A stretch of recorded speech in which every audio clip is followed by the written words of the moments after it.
यांच्या बाबतीमध्ये जे घडलेलं आहे ते अतिशय दुर्दैवी आणि क्रूर पद्धतीचं त्या ठिकाणी घडलेलं आहे।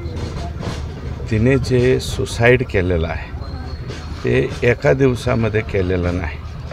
तिला हा जाच फेब्रुवारी-मार्च महिन्यापासून सुरू झालेला आहे आणि दोन जरी तो बदने आणि बनकर या दोघांची जरी नाव फक्त तिच्या हातावरती असली, परंतु चौकशी समितीसमोर दिलेला जो जबाब आहे आणि त्याच्यामध्ये 19/6 एक माहितीच्या अधिकारामध्ये तिने जो अर्ज केलेला आहे त्याच्यामध्ये बरेच पाटील, जायपत्रे, बदने यांची नावं घेतलेली आहे। महाडिक म्हणून कोण तिथे DYSP आहेत त्यांनासुद्धा अर्ज टाकलेला आहे। जर ह्या तक्रारीची वेळीच दखल या सर्व लोकांनी घेतली असती तर मला असं वाटतं की हा दिवस आम्हाला पाहायची पाळी आलेली नसती आणि हॉस्पिटलमध्ये अनफिट असताना फिट द्या अशा पद्धतीचा दबाव पोलिसांकडनं त्यांच्यावरती करण्यात आलेला होता आणि पोलीसच या माझ्या जर काही बरं वाईट झालं तर त्याला जबाबदार राहतील अशा पद्धतीचं स्टेटमेंट त्यांनी चौकशीमध्ये दिलेलं आहे। ऑन ड्युटी डॉक्टर म्हणून माननीय मुख्यमंत्र्यांनी त्यांना, मला वाटतं ते जे बदने वगैरे आहेत त्यांना निलंबित केलं आहे। आता अटक बी झाल्याचं कळालं आहे। सरेंडर रात्री मला वाटतं पहाटे 5 वाजता मी ती न्यूज पाहिली आणि 5 तासापूर्वी म्हणजे रात्री 12च्या नंतर वगैरे तो सरेंडर झालेला आहे आणि त्या हॉस्पिटलमध्ये जाऊन चेअरवरती बसून डॉक्टरांना धमक्या देणे, अनफिटचं फिट सर्टिफिकेट द्या म्हणणे अशा पद्धतीची गैरकृत्य करत तो होता आणि तिथल्या PIला सांगितलेलं आहे, DYSPला सांगितलेलं आहे, कदाचित मला वाटतं तिथल्या SP सुद्धा डॉक्टर संपदा मुंडेंनी तक्रार केलेली आहे।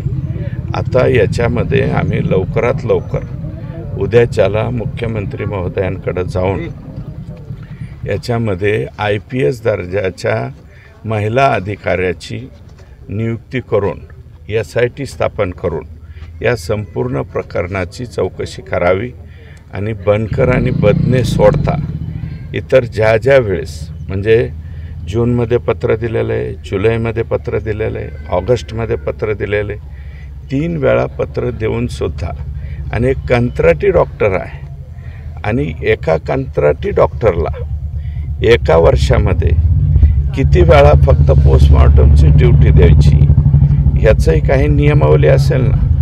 बाकीच्या कोणत्याही डॉक्टरला ती ड्युटी दिलेली नाही, फक्त संपदालाच ती ड्युटी सतत का दिली जात होती। आणि आमच्या जिल्ह्यातले आरोपी म्हणता येणार नाही त्याला, पण आमचा ऊसतोडीचा धंदा आहे, मुकादमकी ही आमच्या 5वीलाच पुजलेली आहे। आमच्या इकडचा एखादा मुकादम आला आणि त्याचा 200 BP असताना 210 मेन्शन केलेलं आहे, 200-110 BP असताना त्याला फिट कसं द्यायचं म्हणून आमच्या त्या लेखीने दिलेलं नाही, म्हणून सुद्धा प्रेशराईज केलेलं आहे।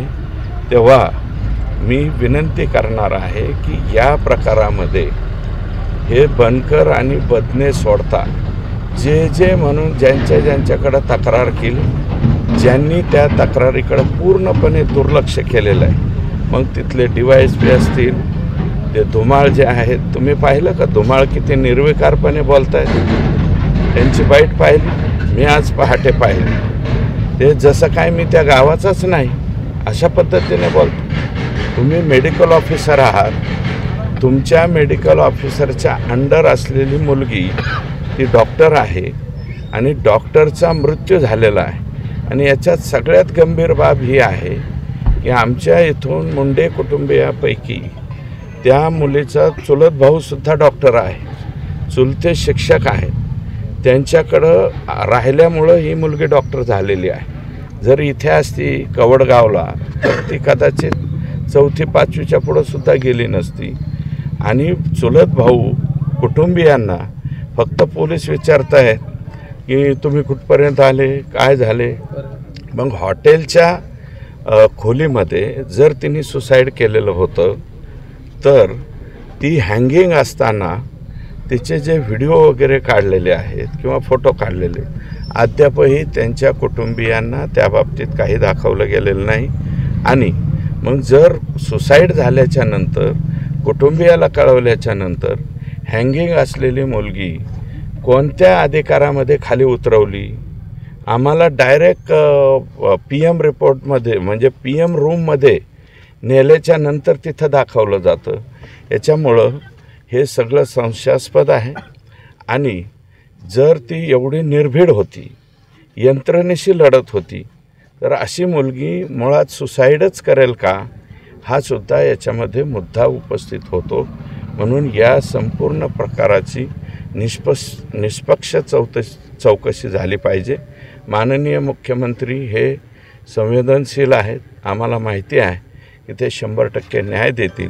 परंतु न्याय देत असताना सातारा पोलिसांच्या बाबतीमध्ये आमच्या सगळ्या लोकांचं मत या ठिकाणी, कारण एक नाही दोन नाही, सर्वच्या सर्व अधिकारी त्या ठिकाणी संपदाशी चुकीचं वागलेले आहेत. म्हणून सातारा पोलिसांच्या तपासावरती सुद्धा आम्हाला या ठिकाणी त्यांच्या कुटुंबियांना भेट घेतल्याच्या नंतर ऑब्जेक्शन या ठिकाणी येतं आहे.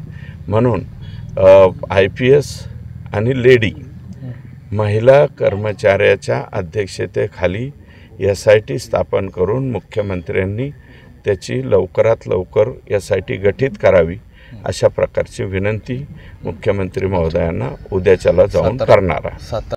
कारण आता गडबडीमध्ये आमचं कुटुंब त्या ठिकाणी गेलं, फक्त डेड बॉडी घेऊन आलेलं आहे.